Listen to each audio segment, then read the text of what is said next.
Hi, I'm Chris, And I'm Connor. and today we're reviewing Underneath, Code Orange's fourth full-length album. This album just dropped today on Friday the 13th, which is very fitting. And this was one of our most anticipated releases, not just of this month, but of the whole year. And we'll start by talking about the production on this record. And luckily, it is amazing. And that's a very good thing because there's a lot going on sonically on this album. And so it was important that everything is very well mixed and very present in the mix, which it is. You can hear the bass, all of the electronic effects are like razors in your ears, and the guitars that are chilly with reverb are just as present as the muffled vocals. The main thing I want to add about the production of the album is just the fact that the whole album is completely saturated with these electronic effects that they did in the mixing. And typically, you wouldn't really think this would work with a metal album or hardcore, whatever you want to call it. But they actually enhance all of the songs, which is kind of surprising. Right, and much of that has to do with the fact that there's just so much of it. We're not just talking about an industrial backbone on these songs, but literally just entire walls of shrill electronic noise that makes most of the record sound like some giant computer crashing. And some of the songs just like completely stop what they're doing instrumentally and break into these immense electronic ambient sounds that just, I don't know, they work, they complement the songs. And so, with all of that going on, it's a very good thing that everything you hear is crystal clear, even the parts that sound like static. Yeah. And while we're on the topic of production, I wanted to reiterate a point that I had made when I covered Sulfur Surrounding and Swallowing the Rabbit Whole, which is that the processing of the screamed vocals on this album has really changed my mind about processed screams in general.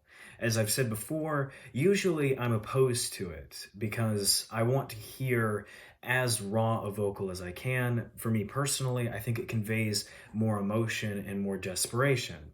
But the way in which the screams on this record are muffled is actually incredibly consistent with the overall rough aesthetic that it has. And since the music itself, all of the instrumentation, is so good at communicating this chaotic web of misery and anger and desperation, the fact that the vocals fit perfectly into that texture and don't contrast at all actually makes them perfect. As for the songwriting on the album, the main thing I want to talk about is the structure of all the songs. They don't really choose to do the typical format of verse, chorus, verse that builds to the chorus, bridge, final big punching chorus.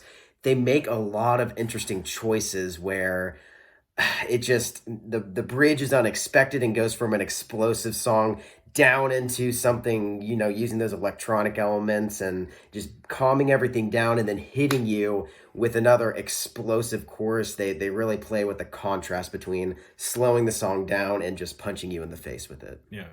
Their ability to write a song with an atypical structure, but still with a lot of enjoyment, was something that they had in spades on Forever, their last full length album. And here, I think that the atypical song structures might be even wilder and even more satisfying. I mean, we're talking about songs that are constructed in such a way that they literally seem to be tortured themselves. I mean, they're just contorted in all sorts of interesting ways.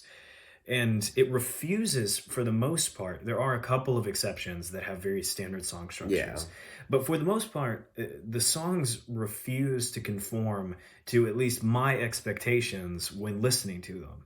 There are points where even if the song doesn't take a structural turn that I think that it's going to take, it'll just have some clipping out in the music so that I have to wait an extra beat before the breakdown comes or something of that nature. There is heavy syncopation and time signature changes. They have a whole bag of tricks, change in dynamic range that are all seem to be designed, are all, that all seem to be designed to keep you on your toes, to keep you on the edge of your seat. And so, regardless of how heavy the riffs are or what have you, you always feel like you're about to get jump scared by a piece of music. And to speak further on the specific content of the songwriting, it seems to me that the band is drawing from two major palettes of influence. On the one hand, we have traditional hardcore punk and metal sounds, and on the other, we have industrial and alt metal sounds, particularly those that were present and popular during the 90s. Yeah, I mean, in what is it, The Easy Way, the chorus, you can pretty clearly hear a Rob Zombie sound. Let's see, A Sliver has the main riff in the verses, sounds very much like Korn to me. Cold Metal Place, the repetitive string bending they're using in the off the guitar and the chorus, very Slipknot-esque. Right, because by extension of some of the alt metal sounds that pop up on this thing, you can also detect some new metal sounds when those riffs get a little too bouncy, or when the electronic elements become frantic and resemble in some way someone scratching a record or something like that. Yeah, and I do mainly hear the new metal just on the guitars, but also I guess those Yeah. electronic elements with the. Yeah. The new metal elements are fairly spare, but there's a ton of alt metal There's no influence. Limp Bizkit on this album, okay? Not at all. Not at all. And one of the songs that Connor just mentioned was track 8, The Easy Way. And I have to recover that because a major influence on this record is clearly Nine Inch Nails. Across the whole record. Across the entire record. From the drum machines that drive certain sections. For example, it's probably well known to many of you by now, the drum machine that's used at the very beginning of Swallowing the Rabbit Hole, to the chilly electronic and piano sections, to just some of the unusual song structure that's used is reminiscent of some of the better Nine Inch Nails tracks. And so that influence has to be pointed out very specifically because more than Rob Zombie, more than Deftones, more than all of the hardcore bands that they're drawing from, Nine Inch Nails has a very strong presence on this album.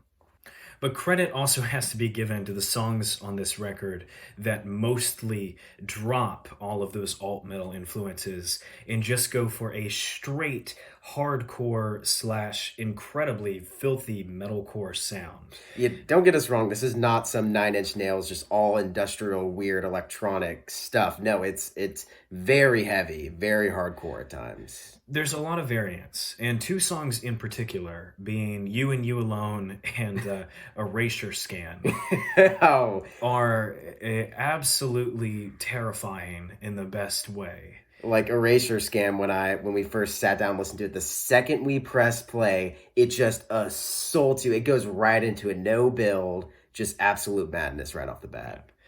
I suppose the best way to put it for anyone who hasn't heard this record is that the heaviest bits of Swallowing the Rabbit Hole are distilled on this song into just crystalline sonic violence. I have never heard an open harmonic be abused like like Reba abuses it on this album. There is a section in Erasure Scan where I'm pretty sure that Reba just completely forgets that her instrument can play chords and murders an open harmonic, and it's amazing. It is. It's funny, the two songs that really do this style of just like absolutely assaulting you is the two shortest songs on the album. Which is appropriate. Yeah, it's like they're both like 2.5 minutes. I think that if either of those songs ran too long, they would become absolutely exhausting. That's true. Yeah. Someone's going to die in the pit. The performances on this album are also incredibly solid. Because, of course, everything that we've said so far wouldn't be worth anything if the band wasn't on their A game. And they absolutely are. And I think the key word with all of their performances is desperation, in that everything communicates varying degrees of desperation. Yeah. There's nothing instrumentally on the album where you think a certain instrument they're playing is out of place in the song. Cohesively, it's all very cohesive and it works together. As for vocal style, if we're talking about Reba's vocal performance, It communicates the desperation and the emotional meaning of the songs very well, such as in Sulfur Surrounding. With me just listening to the song, not diving into the lyrics or anything, it communicated that this is an emotional, desperate song. Yes. And you said variance, I think, because, and I think that's important because Reba is displaying a lot more dynamics in her vocals than she was on Forever. I said this on Sulfur Surrounding, but there's something much more somber in her voice sometimes. Yeah. And she's also on the verge of yelling at us at certain points. And all of those communicate varying degrees of frustration in melancholy or desperation. Now, on the other hand, we have Jamie's vocals, which personally I think Connor and I are in consensus that his screaming talent is not amazing, but his performance on this record is completely apposite, Hmm. appropriate, and like I said, I think that the processing is actually very much to his benefit. Additionally, that first came off as a criticism, but I do think that his screams are better now than they were on Forever. Yeah. Well, he's also not drumming now. That's true. And one thing I wanted to add just about this band having two vocalists who are a male and a female, that's just not something I've seen done. I haven't seen it done in any other popular bands, as well as it's so refreshing to have a band with two vocalists who I equally like. And it's not like, oh crap, this song has Reba doing the main vocals. It's just like, it's great either one who's performing. Yeah, there isn't any ego on display in any one member of the band. There's no limelight that's being shown on any one of them. They are all doing each of their jobs incredibly well, better than they ever had before, in order to construct songs that are amazing. Which is exactly what you should do if you're part of a musical unit: is serve the song, serve the project, don't serve yourself. Yep. I also heard the keyboardist doing vocals. He was doing some yelling during this album. Yeah, you'll have to forgive us. I don't know the keyboardist's name, and I also don't know who's playing drums now. But whoever they are is killing it. Oh my gosh, the drums on the two heavier songs that I mentioned, "You and You Alone" and "Erasure Scan," are insane. The syncopation in the crazier bits is so satisfying. And when it gets to really pumping or galloping or doing drum rolls in between transitions, it complements all the things that Reba is doing on guitar perfectly. And I think that I have to point out that I think that Reba has reached a new level in terms of what she's writing with her guitar. Yes. The riffs on Forever, of course, were super heavy.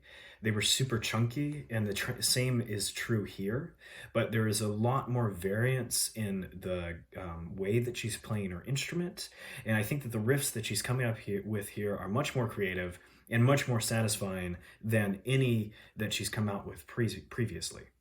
And finally, we have to talk about the lyricism on this record because I don't talk about lyrics very often unless they're bad.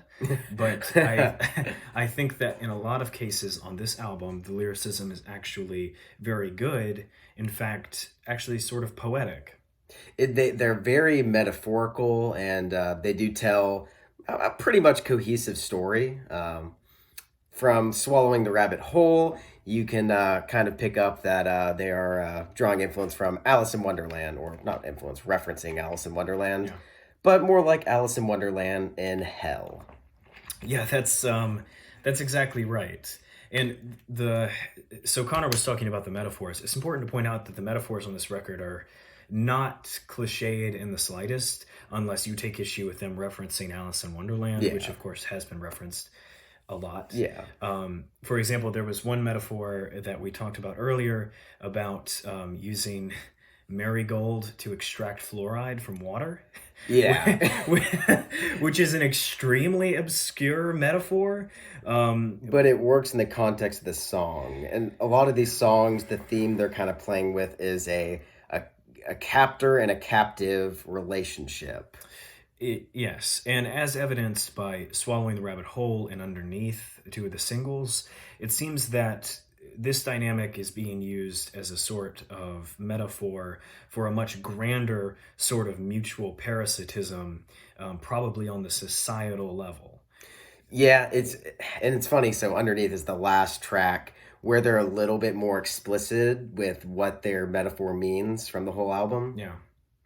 And I mean, you know, like you could dilute this all the way to the point of it being about like millennials versus boomers, but but really, it's just about, you know, you have one figure who appears to be held captive, but that person is by their presence sort of feeding off of the captor. They become a parasite in their captivity. Hmm. And that's a really interesting dynamic. Hmm. And there are a ton of ways you can apply that to a number of different societal ills. And that's, you know, very, very punk rock. Very punk rock. um, And what I was going to add here is, so with this context of what the songs, the lyrics mean, the desperation that is displayed in the music and vocals make the songs mean that much more. right. So now we see that the lyrics have this meaning, and the desperation in the voice and the instruments communicate that very well. Right. And so overall, the lyrics really add to this music in a way that makes me very happy. That you have music this chaotic and lyrics that are including concepts such as synesthesia, which is perfectly confluent with the wild, eclectic, serpentine nature of these tracks, and the way that it is very dreamlike, but that Hmm. dream is definitely a nightmare. Yeah. And it's just all very, very impressive. So altogether, this is really a mind-blowing album by Code Orange. Definitely, in my opinion, their best record to date. And I thought that Forever was a really amazing album that really set itself aside from modern metalcore and hardcore as something special. And this has completely renewed my conception of the band as really a band that stands alone. They stand on their own 2 feet, and are definitely doing something that is very special and is very noteworthy and deserves attention from any and everyone who manages to find this little video. I agree. I mean, just for me personally, when I listen to an album and it's an experience, one where me and you listen to it together, we take our headphones off, we look at each other and laugh because we're just so shocked at what we listened to. Yeah. Just, I mean, aside from all the technical stuff, listening to this album is just an experience. Emotionally, you're just amazed at what they're doing and all these very interesting choices musically. And it comes together well. I mean, not a single song on this record, which is 14 tracks, there's no duds. There's none of them that were like, I'm not going to listen to that one the next time through. Yeah. This is a 14-track album, and not a second of it is filler, in my opinion. Yeah. Normally, you know, there are a couple of really good 10-track albums where I've been like, they could shave off a couple of songs. Oh, yeah. No, you can't. This song, this album is really showing everything that the band has to offer at this point in time. And I'm so excited to continue following this band because they're still in their 20s as far as I know. It's true. And we were about to buy tickets to see them, but the show will probably be canceled. Yep. Dang coronavirus. So yeah, Chris, what is your score out of 10? I'm gonna give this album a very, very, very, very, very solid. All right. I'm going to have to disagree because I give it a 9.5 out of 10. It's because you don't know what you're talking about. And with that, See ya.